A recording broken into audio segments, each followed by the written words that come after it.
Orang susah selalu mikir betini. Pernah dengar kalimat seperti ini? Yang penting hari ini cukup.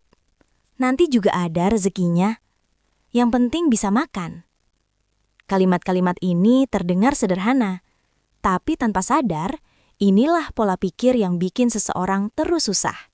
Bukan karena dia bodoh, bukan karena dia malas, tapi karena cara mikirnya selalu berhenti di hari ini. Di video ini, kita akan bongkar pola pikir orang susah. Kenapa pola ini terasa masuk akal? Dan bagaimana cara keluar darinya? Kalau kamu pernah merasa uang selalu habis, padahal kerja terus, video ini penting buat kamu. Bagian 1. Pola pikir pertama. Yang penting hari ini aman.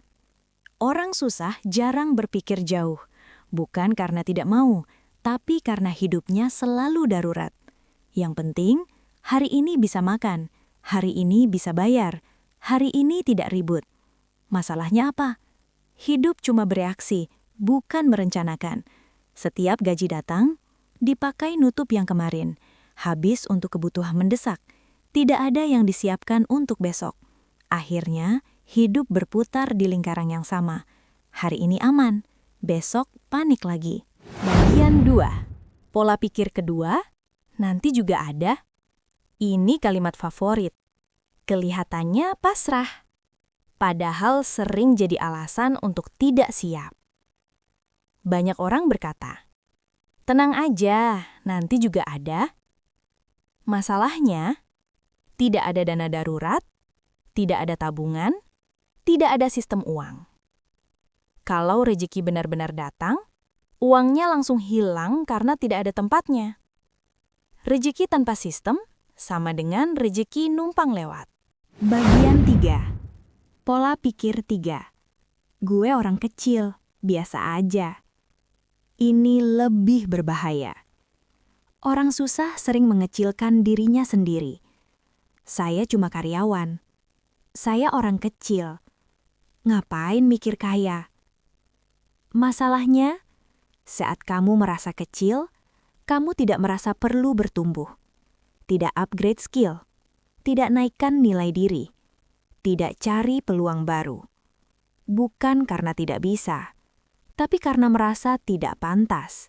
Bagian 4. Pola pikir nomor 4. Yang penting kerja keras. Kerja keras itu penting, tapi kerja keras tanpa arah sama dengan capek doang. Orang susah sering bangga.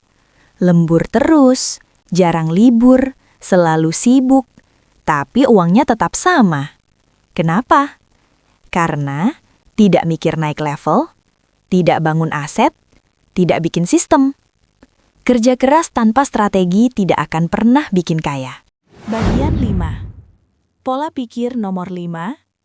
Uang habis itu wajar. Ini yang paling sering tidak disadari. Orang susah menganggap uang habis sama dengan normal. Tabungan 0 sama dengan biasa. Hidup mepet sama dengan takdir. Padahal ini bukan nasib, tapi kebiasaan yang dibiarkan. Sedikit bocor, jajan kecil, langganan lupa, gaya hidup naik pelan-pelan. Kelihatannya sepele, tapi rutin. Dan inilah yang menghabiskan uang diam-diam. Bagian 6. Kenapa pola ini sulit diubah? Karena lingkungan juga sama, obrolan juga sama, standarnya juga rendah. Kalau semua orang di sekitar kamu hidup mepet, gaji habis, tidak punya tabungan, maka itu terasa normal. Padahal normal bukan berarti benar. Bagian 7. Cara keluar dari pola pikir orang susah. Keluar dari sini tidak instan, tapi jelas arahnya. Mulai dari ini. 1. Berhenti mikir harian, mulai mikir bulanan. 2. Jangan tunggu rezeki, siapkan sistem. 3. Naikkan nilai diri, bukan cuma jam kerja. 4. Rem gaya hidup meski penghasilan naik. 5. Bangun dana darurat sebelum gaya hidup. Ini bukan soal pelit, ini soal sadar. Penutup strong closing. Orang susah bukan karena kurang uang, tapi karena terjebak di pola pikir yang sama terus. Kalau kamu ingin hidup berubah, yang pertama diubah bukan nominal gaji, tapi cara berpikir tentang uang. Kalau video ini kena di kamu, artinya kamu sudah sadar, dan sadar adalah langkah pertama keluar dari hidup yang susah. Uangmu cukup, kalau tidak bocor,